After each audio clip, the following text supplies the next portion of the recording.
Good Morning Business, Business Today. Et on reçoit Philippe Baptiste, le président du CNES. Bonjour Philippe Baptiste, on est très heureux de vous retrouver après une bataille, on va voir, mais quand même assez victorieuse à Séville. L'Europe de l'espace a été pas remis sur les rails, encore que maintenant c'est assez terrestre, l'Europe spatiale. Mais normalement, l'idée c'est de repartir dans les airs, et pour Ariane 6, qui va être financé, subventionné jusqu'au 42e tir. Ça c'est quand même on avait peur. Mais en même temps, révolution totale de l'Europe de l'espace, la concurrence c'est maintenant. Absolument, c'est à la fois une très bonne nouvelle pour le court et le moyen terme, parce qu'effectivement on trouve le moyen d'exploiter de manière relativement durable Vega et Ariane 6, et ça c'est une bonne nouvelle. Alors je tempère un tout petit peu, c'est une bonne nouvelle, ça aurait été encore mieux si on n'avait pas eu besoin de mettre de l'argent tous les ans pour soutenir l'exploitation. Ouais. Quelque part, le deal initial n'a pas été tenu voilà, ça c'est sûr, mais enfin c'est quand même une très bonne nouvelle, parce que ça veut dire qu'on va de l'avant et qu'on trouve des solutions pour maintenir l'exploitation d'Ariane 6, parce qu'on en a besoin pour l'accès à l'espace.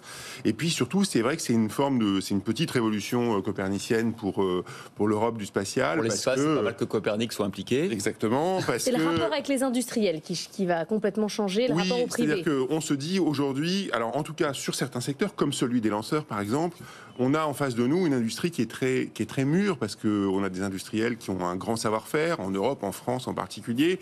C'est vrai d'Ariane Group, mais c'est vrai aussi d'autres plus petits acteurs qui sont en train de se créer aujourd'hui. Et c'est vrai aussi dans d'autres pays, en Italie, en Allemagne, etc. Et donc ça veut dire qu'on a un écosystème, on a un ensemble d'acteurs aujourd'hui qui est déjà important.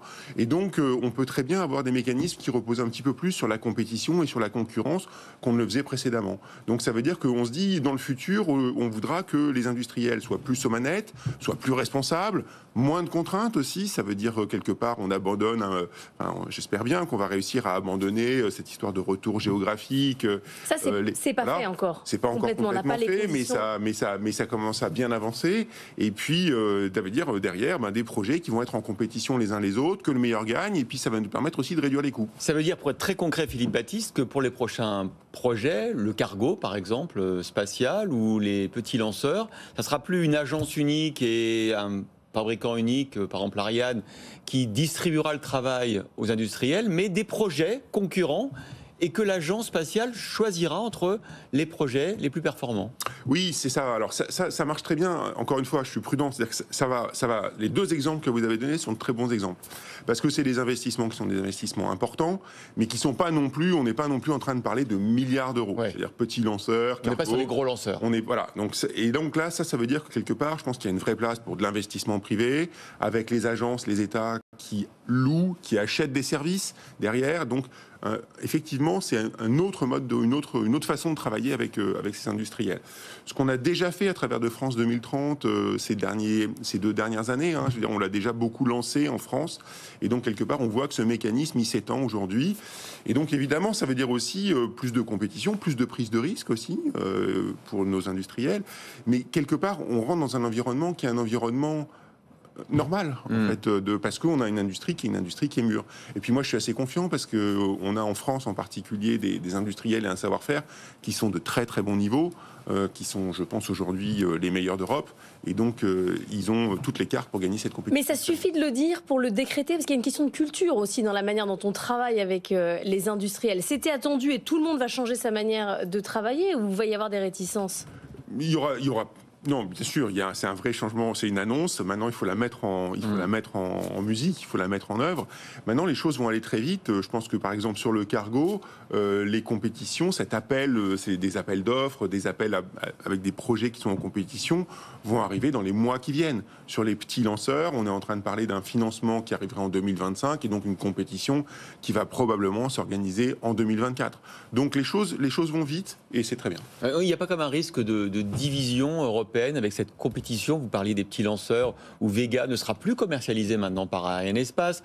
Dans le système des lanceurs, les Allemands ont envie de reconstituer leur matière grise et leur technologie spatiale. Est-ce qu'au moment où les Américains sont en position de force, que les Indiens, les Chinois arrivent, est-ce que c'est pas trop tard tout ça?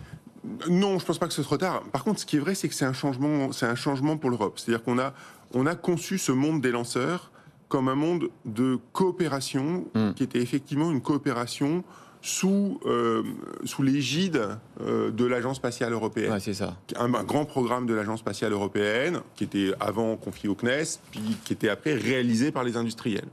Et là, on est en train de changer de paradigme et on se dit finalement, effectivement, il va y avoir plus de compétition.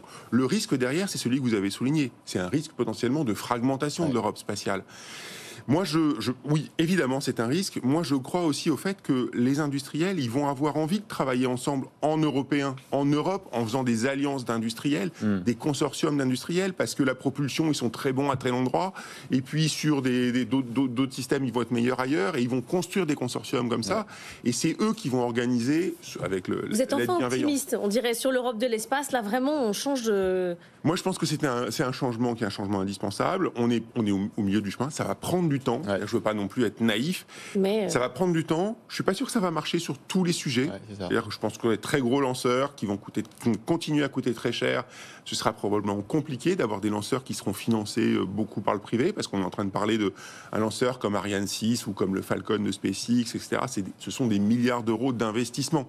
Et c'est 10 ans de développement. Donc il faudra de l'aide d'État. Il y a fumée blanche aussi pour envoyer des Européens dans l'espace, des astronautes européens ? Alors, on a évidemment toujours un programme extrêmement fort avec nos amis américains de coopération sur le sujet.